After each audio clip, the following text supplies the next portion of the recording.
Hello, this is Rebecca from Nudge Village, and this session is about accountability partners. And this is a topic that I'm really excited about, especially as I've started to reach out and find more people to be accountable to.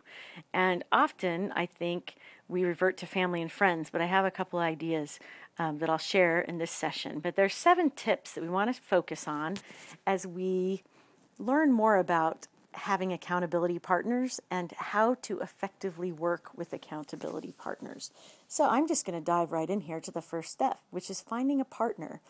Most of us have probably reverted to family and friends to get a partner to lose weight, to encourage us for some goal that we're working on.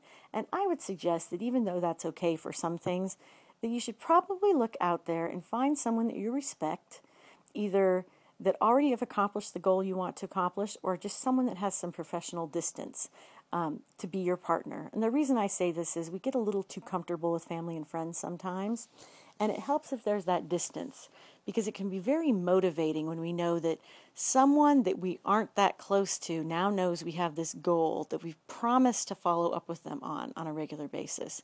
And so there is a little bit of social pressure involved, a little bit of not wanting to feel like you're a slacker. And so I would say that that's one of the key things to look for in an accountability partner. And also, you want to find someone that brings us to point number 2, that you can set up a time to talk with on a weekly basis. Now, depending on your goal, you might need it to be more frequent or less, maybe a month versus a week, or biweekly, or maybe once a day, depending on the goal. And that really, it depends on you and your partner, but schedule it.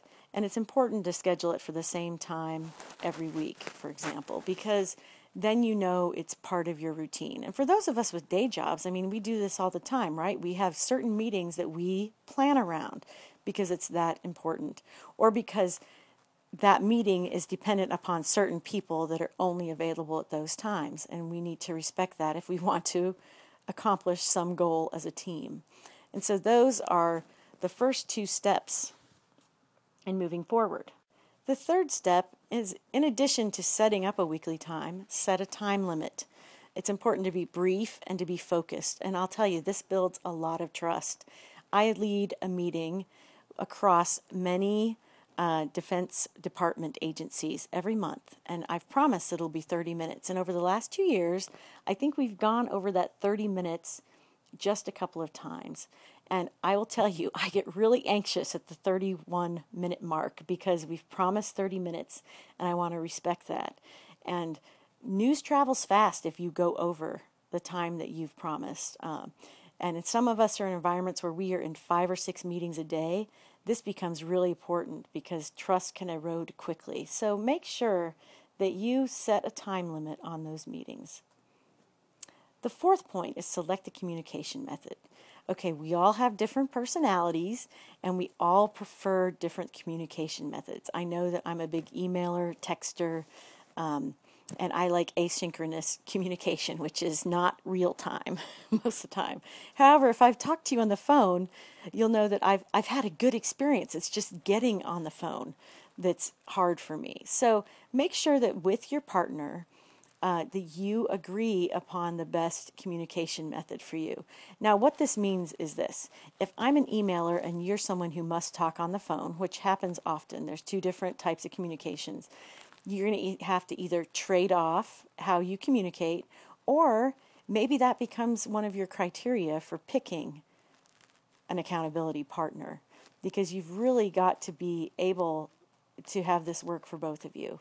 And if you do not have the same communications methods, you're going to have to come together in some way and work through that. Okay, so point 5 is to keep it simple. You are not a shrink. You're having a 30-minute phone call. You are there to check up on their goal, and your partner's there to check up on yours. So the conversation should be focused on the goal. And true, there's experiences you have to share and tidbits and resources that you have to share, but it should all be focused around that goal. And so even though you're there to be supportive, there's a point where you have to go, okay, I am supporting you, but at this point, I'm supporting you on getting help somewhere else, right? Because that is beyond the scope of this little accountability partnership. And so, yes, you can encourage your partner to get help for these other issues that they might bring up. But be supportive as you do it, but yet stick to that line in the sand where you're like, okay, I think we just went over this. Let's pull back, focus on the goals, and I'll help you get help somewhere else, but let's keep this simple. Number 6, you are partners. So you both have a goal and you both learn and share. And this kind of goes back to that last one. You aren't there to be the other person's shrink or vice versa. You're both there to mutually help each other accomplish a particular goal. So, yes, one week it might be skewed toward one and one toward the other, but always be making sure that you have that balance. And this goes back to choosing an accountability partner, right?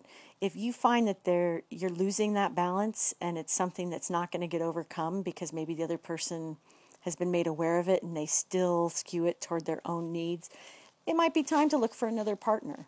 And that's okay, because this has to be something that helps you. Can't be a hindrance. So, number 7, record your progress. I am a big journal writer.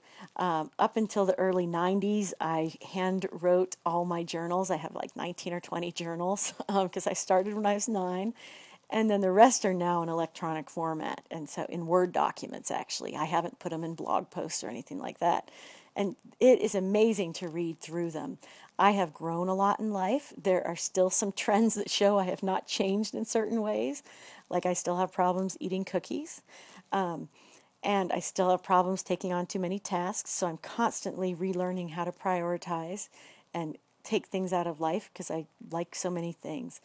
It's great to see those trends and reflect upon your past, and especially to see how much you change from all this progress. So I would suggest reflecting on your progress, writing in a journal, and if you don't like writing in a journal, I've suggested to people to write themselves an email on a regular basis, because just writing it in email is the same as journaling. It's just in a different tool. So that's the only difference. And some people find that easier.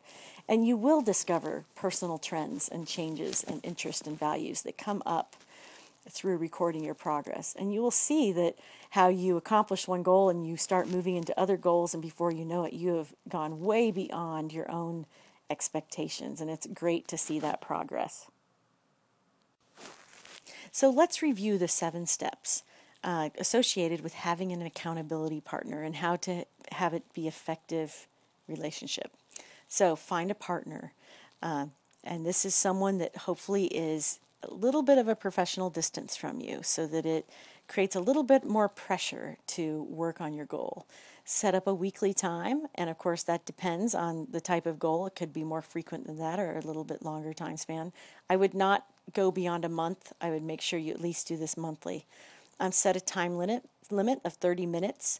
If it's monthly, I'd say it could go a little longer, right? But 30 minutes is a great time to both share progress and discuss next steps. Select the communications method, one that works for both of you. And if you don't have the same method, you either have to look for a different accountability partner, or you agree that you will modify the method you use to communicate back and forth. Keep it simple. You're not a shrink, so you're going to stay very focused on the goal that you each brought to the table when you started the relationship, but also be supportive. And if someone needs help in something else, encourage them or lead them to the resource that could help them. Remember that you are partners, that both should have a goal. And so that kind of ties with the last one. If the other person needs a shrink, get them help with a shrink. If you are both not mutually benefiting from this relationship, then look elsewhere. But you should be able to successfully benefit from this relationship, and record your progress. Use a journal, reflective time, and look back on that frequently to see what kind of progress you've made. This is an accountability partner nudge, and we would certainly love to hear from you on nudgevillage.com or in our Facebook group, where we do like to share and support each other and hold each other accountable. Good luck.